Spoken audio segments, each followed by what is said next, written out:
Hello दोस्तों, welcome to Agyeya arithmetics. आज की वीडियो में हम समझेंगे कि विभिन्न प्रकार के यानी कि अलग अलग प्रकार के गियरों के द्वारा कैसे स्पीड को वैरी किया जाता है। जैसा कि आप इस चित्र में देख सकते हैं कि मैशिंग ऑफ गियर यानी कि गियर का आपस में कनेक्ट होना, ठीक है, जिसमें बड़े गियर आपस में कनेक्ट है, फिर उसको लास्ट में छोटे गियर के साथ कनेक्ट कर रखा है, ठीक है। इसमें हमें समझते हैं कि इनपुट पावर क्या होती है, जहाँ से हम सबसे पहले पावर ट्रांसमिट करते हैं। तो जहाँ पर एरो लगा है वो क्या है, इनपुट पावर है। उसने बीच वाले गियर को घुमाया और बीच वाले ने लास्ट वाले को घुमाया, ठीक है। तो ये वो क्या थी, आउटपुट। अब समझते हैं कि टीथ और रेवोल्यूशन में क्या रिलेशन होता है। तो teeth of A into revolution per minute of A equal to teeth of B. अब revolution per minute of B equal होते हैं। चलिए आगे वीडियो के माध्यम से समझते हैं कि डिफरेंट गियर आपस में कनेक्ट होकर कैसे स्पीड को वेरी करते हैं। दोस्तों, हम अभी तक समझ चुके हैं कि इनपुट गियर क्या होता है और आउटपुट गियर क्या होता है। इनपुट गियर मतलब जिसको हम अपनी पावर ट्रांसमिट करते हैं, ठीक है। और जो पावर होती है, ठीक है, जो पावर जिस गियर में फाइनली ट्रांसमिट होती है उससे क्या कहते हैं, आउटपुट गियर, ठीक है। उनके तीतों के हिसाब से क्या होता है, स्पीड वेरी होती है। तो उसका फॉर्मूला हमने देख लिया था। फॉर्मूला क्या होता है, जैसे कि हम मान लेते हैं, यहाँ पर हम लेके मान लेते हैं जैसे कि एक गियर, एक मिनट रुक जाइए, इसका हम थोड़ा छोटा कर देते हैं, इसको रेड कलर से कर लेते हैं। जैसे मैं मान ली एक छोटा सा गियर ये है, ये बड़े वाले गियर के साथ मैश है। मैश का मतलब ये एक दूसरे के साथ कनेक्टेड है। यहाँ पर शाफ्ट लगी होगी, ठीक है। ये दोनों एक दूसरे के साथ, ये इधर की, जैसे मैं दिखा देता हूँ, ये इधर की तरफ मूव कर रहा है, तो ये किस तरफ करेगा, इस तरफ मूव करेगा, ठीक है। ये दोनों मूव कर रहे हैं। तो ये मान लीजिए ए है, ये क्या है, बी है गियर। तो इसमें इक्वेशन क्या निकलती है, teeth of A into revolution per minute of A equal to teeth of B equal to revolution per minute of B. ये फॉर्मूला होता है, ठीक है। या इसको हम ऐसे भी ले सकते हैं,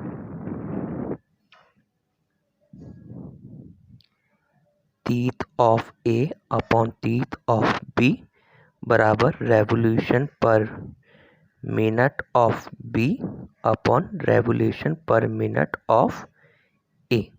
इसके द्वारा हम क्या निकाल सकते हैं कि जैसे हम अपनी गाड़ी में फोर व्हीलर में जब गियर, पहला गियर, दूसरा गियर, तीसरा गियर डालते हैं, तो उस जिस हिसाब से हमें स्पीड वेरी करनी होती है, हमें जिस हिसाब से पावर ज़्यादा ट्रांसमिट, कभी कम ट्रांसमिट करनी होती है, तो उसके लिए हम इस फॉर्मूले का यूज़ करके निकालते हैं। अब जैसे कि देख लीजिए, जैसे कि हम ये देखते हैं कि ये मान लीजिए छोटा गियर है, ये बड़ा गियर है, ठीक है। अब छोटा गियर है तो तीत क्या होंगे, यानी कि तीत ऑफ ए लेस देन होगा ना तीत ऑफ बी। गियर है तो देखिए ऐसे ऐसे गियर होंगे, ऐसे ऐसे ऐसे ऐसे। तो इसमें बहुत सारे गियर होंगे, और बल्कि इसमें कितने कम गियर होंगे तीत ऑफ बी ए में, होंगे नहीं होंगे। तो teeth of A greater than तीत ऑफ बी हो गया, ठीक है। और फॉर्मूले से क्या होता है, देख, तीत of A greater than, less than है तीत ऑफ बी से। तो इसका मतलब क्या होगा, teeth of A upon teeth of B बराबर revolution per minute of B upon revolution per minute A. ये वैल्यू क्या है आपको मैं अलग से बता देता हूँ। देखिए, इसको हम ग्रीन ले लेते हैं।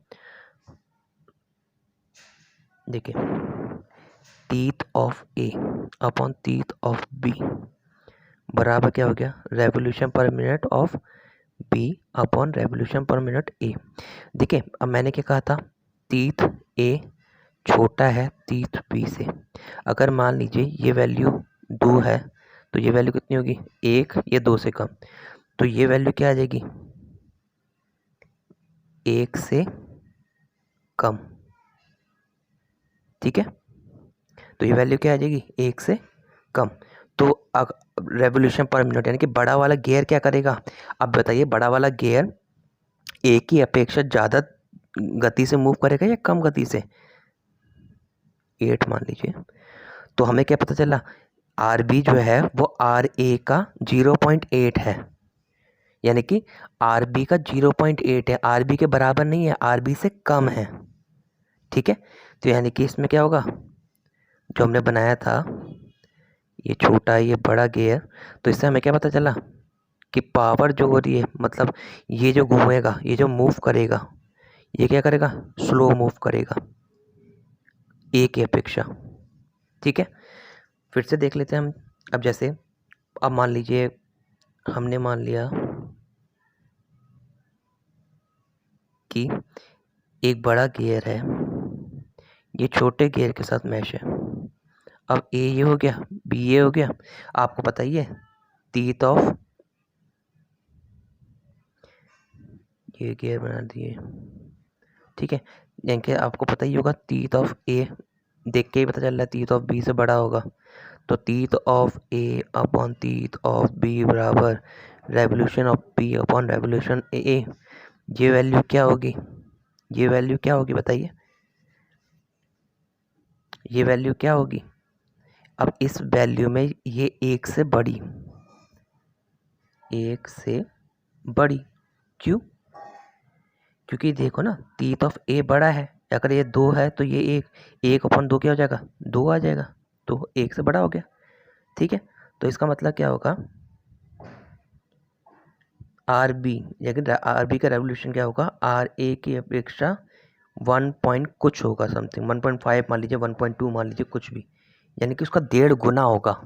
अगर देखें ना, अगर R B equal to R A गुणा 1 हो जाता तो इसका मतलब होता आर बी आर ए के इक्वल है। अब 1 से जैसे ही ज़्यादा जाता है तो उसका और ज़्यादा हो जाता है, मतलब उसका 1.5 गुना। ठीक है, और जैसे ही 1 से कम होता है तो इसका मतलब क्या होता है कि अरे ये तो इसका 0.8 है, एक भी नहीं है, उसके बराबर भी नहीं है, उससे कम है। ठीक है, तो क्या होगा, ये आप समझ गए होंगे कि कैसे स्पीड वेरी करती है। तो इसका मतलब क्या होता होगा कि जब हम गियर डालते हैं, ठीक है, गाड़ी में 4 व्हीलर में गियर डालते हैं, तो इसका मतलब क्या होता होगा कि गियर का आकार छोटा होता होगा, उनके तीत या तो बड़े होते होंगे छोटे गियर, यानी कि मैश क्या होता होगा, कभी कभी मैश क्या होते होंगे, कभी छोटा गियर बड़े गियर के साथ होता होगा, या कभी बड़ा गियर छोटे गियर के साथ होता होगा। ठीक है, या कभी कभी बड़े बड़े बड़े गियर जो समान समान एकदम ट्रांसमिट पावर करनी है तब ऐसा होता होगा, दोनों समान हो जाते होंगे कि बिल्कुल इक्वल करनी है। हाँ, थोड़ा बहुत लॉसेस हो सकते हैं कि मैकेनिकल लॉसेस हो सकते हैं, लेकिन हम इसको एक आइडियल मान के चल सकते हैं। ठीक है, तो आपको समझ आ गया होगा कि कैसे पावर ट्रांसमिट हो रही है। इसके लिए मतलब अगर हमें वेरी करानी है कि हमें हमें क्या चाहिए कि यहाँ से हमारे इंजन से इतनी स्पीड आ रही है और रेवोल्यूशन इतना हो रहा है और हमें आगे ट्रांसमिट कम करनी है, तो हम क्या करेंगे, सिंपल बताइए, तो हम क्या करेंगे, हम इसमें लेंगे एक छोटे गियर को बड़े गियर से मर्ज कर देंगे, छोटे गियर में स्पीड होगी, ठीक है, बड़े गियर में स्पीड क्या हो जाएगी, कम। हम देख चुके हैं पहले, इससे आप वीडियो में बैक जाकर देख लीजिए, तो उसमें दिखा दिया मैंने, स्पीड कम हो जाएगी। ठीक है, ऐसे करके हम ये गियर बॉक्स का पूरा वो करते हैं, और इन सब चीज़ों को हम क्या कहते हैं, जो ये मैशअप होता है इसे कहते हैं हम गियर बॉक्स। ठीक है, अब जैसे अब एक तो ये आ गया सिंपल, एक आता है कंपाउंडेबल। ठीक है, कंपाउंडेबल क्या होता है, कंपाउंडेबल का मतलब होता है, देखिए एक ये बड़ा गियर है, ठीक है, बड़ा गियर बना देता हूँ, ठीक है, लेकिन इसके अंदर एक छोटा सा चिपका हुआ होगा ऐसे, ये आपने देखा भी होगा दिखता। ठीक है, ऐसे करके दोनों की शाफ्ट एक ही है, एक से ही कनेक्ट है दोनों।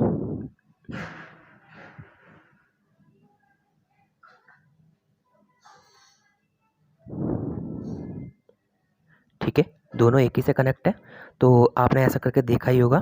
ठीक, तो एक कंपाउंडेबल गियर होता है। अब कंपाउंडेबल गियर में कैसे करके होता है, देखिए बड़ा गियर, ये छोटा गियर इसी में कनेक्ट होता है।